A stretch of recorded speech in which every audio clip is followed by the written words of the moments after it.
कभी सोचा है कि इंडिया में एजुकेशन सिर्फ डिग्री नहीं, एक धर्म भी था। नालंदा और तक्षशिला जैसे एंशियंट यूनिवर्सिटीज ने दुनिया को बताया कि लर्निंग एक तपस्या है। फिर ब्रिटिश एरा ने एजुकेशन को एक नई मोड़ दी। इंडिपेंडेंस के बाद हायर एजुकेशन एक नेशन बिल्डिंग का टूल बन गया। आज हम समझेंगे कि कैसे इंडिया का हायर एजुकेशन सिस्टम इवॉल्व हुआ from gurukuls to global rank.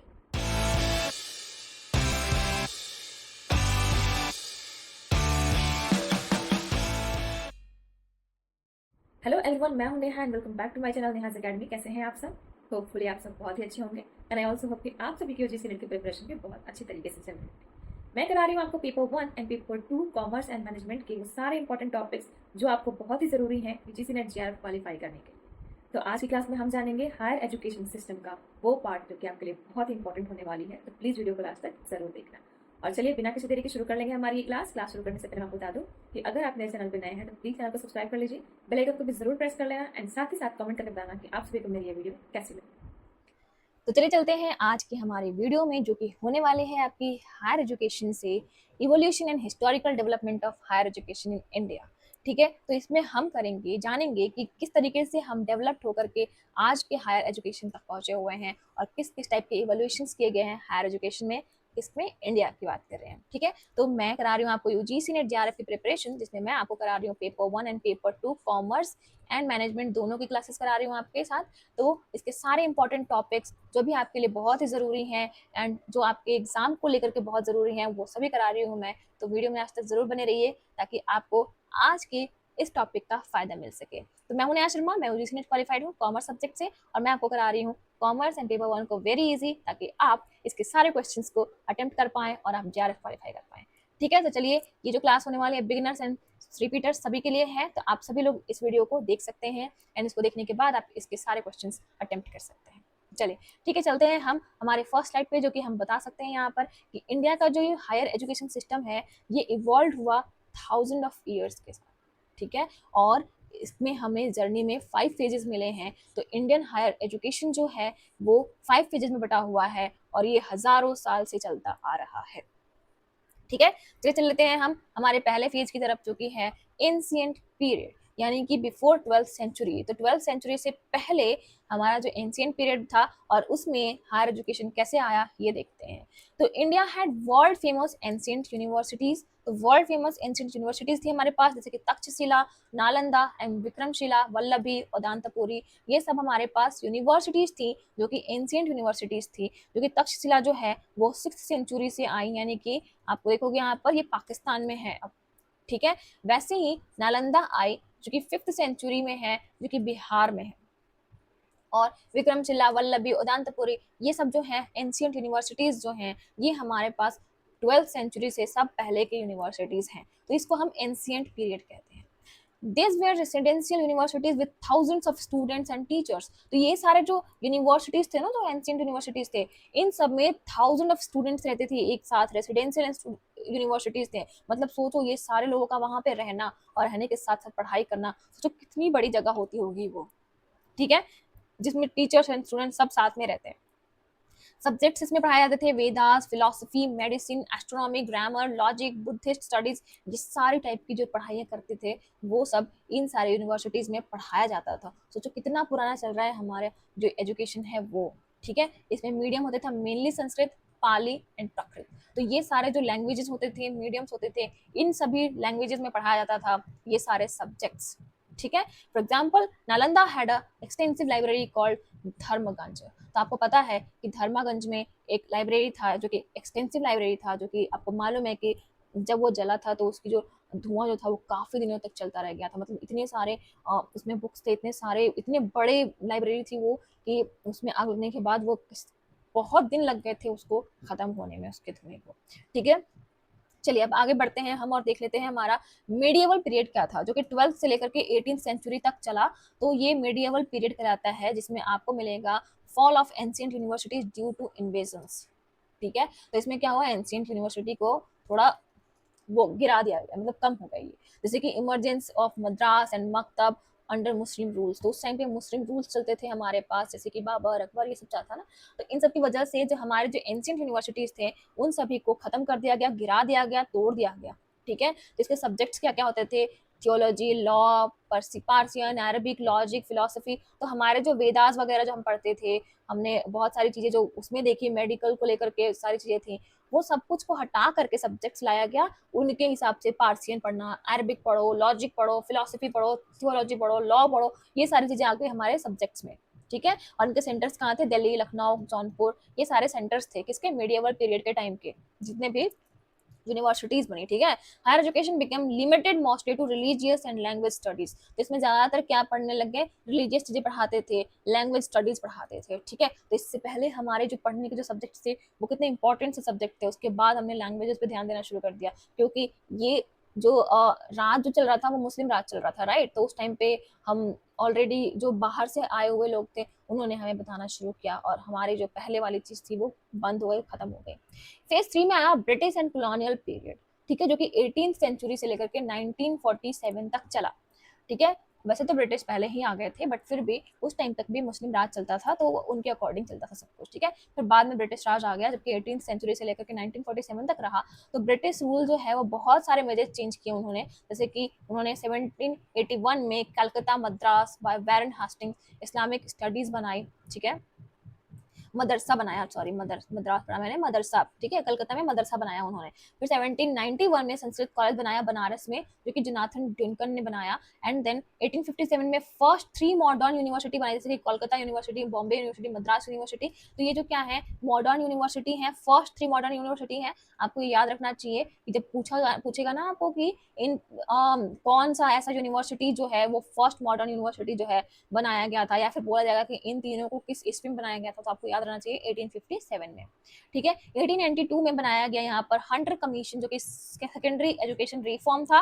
तो हंटर कमीशन को बनाया गया, जो कि आपका एजुकेशन का रिफॉर्म था, ठीक है। 1902 में बनाया गया इंडियन यूनिवर्सिटी कमीशन, ठीक है। एंड देन 04 में बनाया गया इंडियन यूनिवर्सिटी एक्ट, जो कि आपके सारे जो भी एजुकेशन को था उसको रेगुलेट करता था, उसमें इंप्रूवमेंट लाने की कोशिश करता था।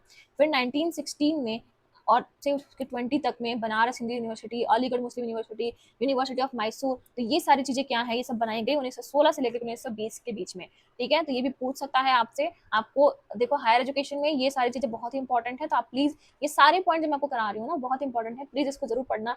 एक बार बिना समझ में आया दोबारा वीडियो को देखना, अगर फिर समझ में आया तो कमेंट करना कि आपको इस चीज के बारे में और डिटेल में जानना है, तो मैं आपको बताऊंगी, ठीक है। इसके फीचर्स क्या क्या थे कि ब्रिटिश ने क्या किया, हमें इंग्लिश एजुकेशन से इंट्रोड्यूस कराया, मॉडर्न सब्जेक्ट्स पढ़ाए जैसे कि science, law, medicine and engineering. Model इसका था, अफिलिएशन सिस्टम था, जैसे कि कॉलेजेस जो है अफिलिएटेड होते हैं यूनिवर्सिटीज से, तो इनका मॉडल कुछ इस तरीके का था। फिर फोकस किया इन्होंने सिविल सर्विसेज पे, जुडिशरी पे, एडमिनिस्ट्रेशन पे, और रिजल्ट में इन्होंने क्या किया, beginning of a modern higher education system but criticised by being elitist and exam centre. तो उन्होंने क्या किया कि उन्होंने हमारे एजुकेशन सिस्टम को बहुत तगड़ा बनाया थोड़ा, और उन्होंने हमें बहुत सारी नई नई चीज़ें सिखाई, जैसे उन्होंने साइंस सिखाया, लॉ सिखाया, इंजीनियरिंग सिखाई, मेडिसिन पे फोकस किया, उन्होंने हमें सिविल सर्विसेज पे ध्यान देना शुरू कराया, जुडिशरी चीज़ें सिखाई, एडमिनिस्ट्रेशन पे ध्यान दिलाया। तो ये सारी चीज़ें जो थी इंग्लिश एजुकेशन की देन थी, ब्रिटिश रूल की देन थी, और हमने आज जो अभी हम बोलते हैं इंग्लिश लैंग्वेज जो है वो उन्होंने दिया, और उन्होंने ही हमें हमारे एजुकेशन में इस चीज़ को शामिल करा, जो हमें पूरे वर्ल्ड से जोड़ता है, ठीक है। बाद में हम आते हैं पोस्ट इंडिपेंडेंस पे। अब हम खुद पे आ गए थे, तो खुद हमने क्या क्या चीजें करी हायर एजुकेशन के लिए, वो आप देखिए। तो यहाँ पर देखो 1947 से लेकर के 1990 तक में हमने क्या क्या किया, huge expansion and reform to democratise education. तो हमने क्या किया, 1948 में यूनिवर्सिटी ऑफ एजुकेशन कमीशन बनाया, जैसे कि राधा कृष्णन कमीशन। 1956 में हमने स्टेब्लिश किया यूजीसी को, यानी कि यूनिवर्सिटी ग्रांट कमीशन को, हमने क्रिएट किया आईआईटीज, आईआईएम, एम्स को। एंड देन हमने फोकस किया साइंस पे, टेक्नोलॉजी पे, रिसर्च पे, क्योंकि हमें अब आइडिया मिल गया था कि हम और क्या क्या चीजें कर सकते हैं, ठीक है। पर जब हमें मुगलों के राज में थे तब हमें शायद ही इन सब चीज़ों के बारे में पता था, बट ब्रिटिश आए और उन्होंने हमें सब कुछ बताया, हमें जानकारियां दी। तो कहते हैं ना कि हर कोई आपको कुछ ना कुछ सिखाता है, तो इस तरीके से हमने सीखा कि हमें और क्या क्या चीज़ों पे फोकस करना चाहिए था। हमने देखा कि हमें साइंस पे, टेक्नोलॉजी पे, रिसर्च पे फोकस करना चाहिए। हमने एग्रीकल्चर यूनिवर्सिटीज़ भी खोली, जैसे कि पंजाब एग्रीकल्चर यूनिवर्सिटी।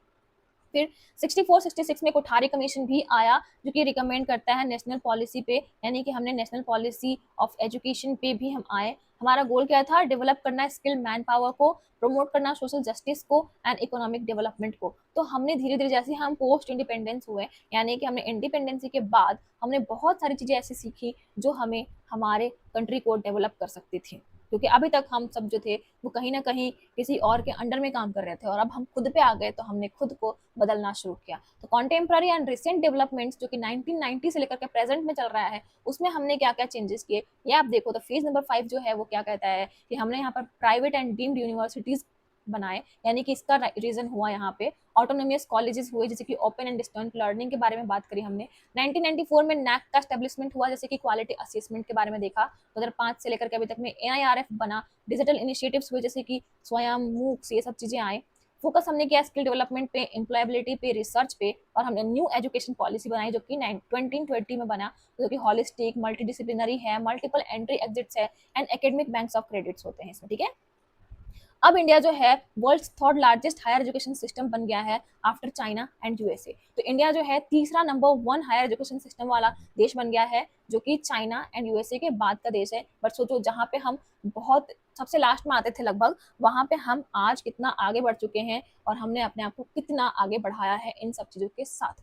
देखो, पहले हमने यहाँ पे एंशिएंट में आपको कुछ टाइमलाइन दिखागा, आपको ये चीजें याद करनी है, इसलिए आपको बता रही हूँ यहाँ पे कि आप ना ये चीजें याद करके रखना। एंशिएंट में आपको तक्षशिला एंड नालंदा यूनिवर्सिटी मिलेगी। मेडिएवल में आपको मदरसाज एंड मकताब्स मिलेंगे। ब्रिटिश के टाइम पे आपको मिलेंगे 1857 का फर्स्ट यूनिवर्सिटी, जैसे कि IIT and IIM, Bombay university, ये सब चीजें।